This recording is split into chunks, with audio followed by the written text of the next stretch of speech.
Өлүм периштеси ар бир адамдын жанын Алланын буйругу менен алат. Ал өз каалоосу менен бирөөнүн жанын албайт жана Аллах буйруган адамдын жанын албай да кое албайт. Башка макулуктар сыяктуу эле ал дагы жараткандын буйругун аткарат. Бир жолу Аллах Таала ага көрөр күнү ичер суусу түгөнүп, ажалы жеткен бир аялдын жанын алууну буйрду. Өлүм периштеси Аллахтын буйругун аткаруу үчүн түштү. Адаттагыдай эле милдетин аткарууда эч кайгырбаган өлүм периштеси аялдын жанына келгенде бир азга кайсалактай түштү. Ал жанын алуучу аял эч ким жок ээн талаада жалгыз жашайт экен. Ананда анын колунда наристеси бар экен. Эненин көкүрөгүнө жармашып, мээрим менен эмип жаткан наристенин бир аздан кийин ээн талаада эрме чөлдө жалгыз калаарын ойлогон өлүм периштеси өзүн кармана албай калды. Эгерим ырайымдуулук дегенди билбеген периштенин көзүнө жаш айланды. Анан өксүп ыйлап жиберди.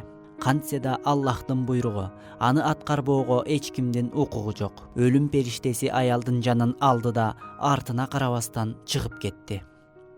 Ошентип арадан күндөр өттү. Күндөр айларга, айлар жылдарга айланды. Өлүм периштеси өз милдетин аткара берди. Бир күнү Аллах Таала аны бир адамдын жанын алып келүүгө жөнөттү.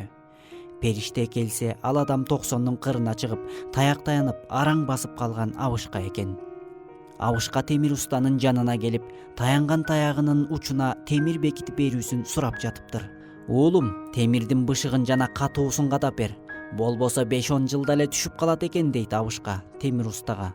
Өлүм периштеси абышканын жашоого ушунчалык берилип, күнү суусу бүтүп бара жатканына карабастан узун өмүрдү үмүт кылганына таңданып жылмайып койду. Бир аздан соң өзүн токтото албай каткырып жиберди. Анан абышканын жанын алды да көтөрүлүп кетти. Аллах Таала ага: "О өлүм периштеси, бир кезде сени ыйлаткан бала эми сени күлдүрдү. Мен эч качан эч кимге адилетсиздик кылбаймын", деди. Өлүм периштеси ошондо гана бүгүн жанын алган абышка мындан 90 жыл мурда энесинин жанын алганда ээн талаада жалгыз калган наристе экенин билди.